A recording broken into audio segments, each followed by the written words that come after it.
All right, let's jump right in. We're going to be looking at one of the most profound texts ever written, the book of Isaiah.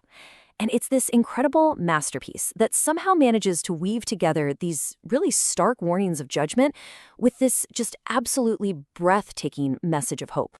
So you got to ask, right? How can a book that's, 2,700 years old manage to hold these two powerful, seemingly opposite ideas in perfect tension? How can it be about judgment and hope?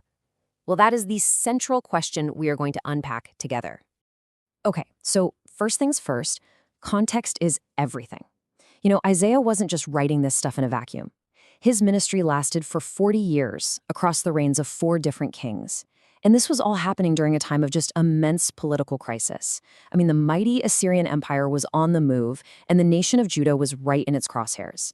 This wasn't just a political threat, folks. This was an existential one. But here's the thing. That huge external threat from Assyria, it was really just a symptom of a much deeper problem, an internal one.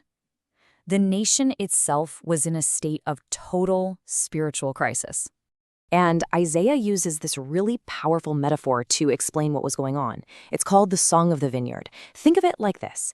God had carefully planted and cared for his people, this vineyard, right? He was expecting a beautiful harvest, a harvest of justice and righteousness. But instead, what did he find? Wild grapes, a harvest of corruption, idolatry, and religious rituals that were totally empty and disconnected from people's hearts. So because of all this internal rot, Isaiah gets this divine commission. And let me tell you, it is not an easy assignment.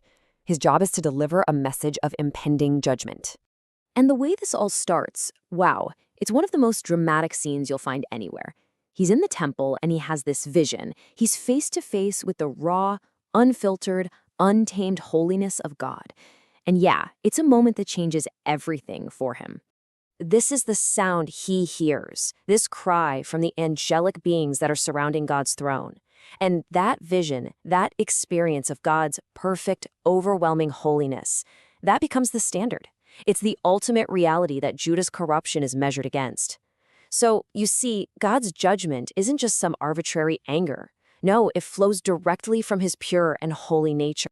And get this, Isaiah's message wasn't just for his own people.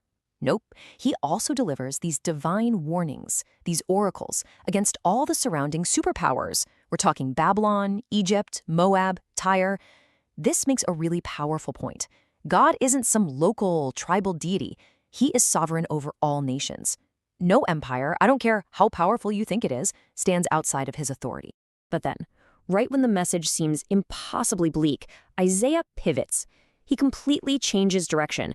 And woven directly into all these threads of judgment, you start to see these powerful, shining promises of hope and the coming of a new king. Which, of course, leads to the big question, right? With this threat of total destruction looming, is judgment really God's final word? Is this the end of the story for his people? Well, the answer comes in one single, powerful name, Immanuel. It literally means God with us. At the absolute peak of their fear, Isaiah declares that God has not abandoned them. He's going to give them a sign of his presence, a sign of his commitment to them, right in the middle of all the chaos. And this sign, it points toward a future ruler. Isaiah starts to paint this incredible picture of a messianic king who is going to be so much more than just another political leader. I mean, listen to these titles: Wonderful Counselor, Mighty God, Everlasting Father, Prince of Peace. This is a vision for a whole new era, a kingdom of perfect justice and real lasting peace. But then, the prophecy takes another truly shocking turn. The identity of this Savior and the way he brings about this kingdom, well, it's something no one saw coming. He's a Savior who conquers not through power, but through sacrifice. And right here, you can feel the tone of the book just shift dramatically. A whole new section opens with these words of incredible tenderness. I mean, after all those chapters of warning, God speaks words of comfort, promising forgiveness and restoration. It's like a whole new chapter is beginning. And this is where we see this absolutely revolutionary contrast. The universal expectation, what everyone was waiting for, was a powerful, conquering warrior king who would just demolish Israel's enemies with military force. But what Isaiah prophesies is something else entirely. It's a humble figure, a suffering servant, who would win the ultimate victory not by inflicting violence, but by absorbing it himself.